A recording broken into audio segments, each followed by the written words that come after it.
শহীদ পরিবার একটি প্রতিনিধি দলের সাথে কথা বলবেন। এরপরে আগামীকালকে যারা এই অভ্যুত্থানের সামনের সারিতে নেতৃত্ব দিয়ে এই অভ্যুত্থানের লড়াইয়ে ছিল তাদের একটি টিমের সাথে আমাদের শহীদ পরিবারের একটি টিম আগামীকালকে কথা বলবেন। এবং আগামী রবিবারে আমাদের মাননীয় প্রধান উপদেষ্টা আমাদের শহীদ পরিবারের সাথে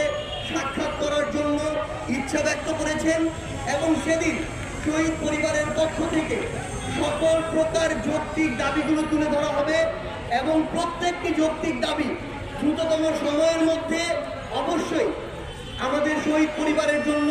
সেটি শহীদ পরিবারকে বুঝে দিতে হবে। এবং সবচেয়ে গুরুত্বপূর্ণ বিষয় হচ্ছে এই সরকার তাদের জায়গা থেকে যদি এই খুনি হাসিনা এবং তার যে দোসররা বাংলাদেশে আমার এই হাজার হাজার ভাইকে শহীদ করেছে, রক্তাক্ত করেছে, খুন করেছে, যদি এই খুনি হাসিনা এবং তাদের দোসরদের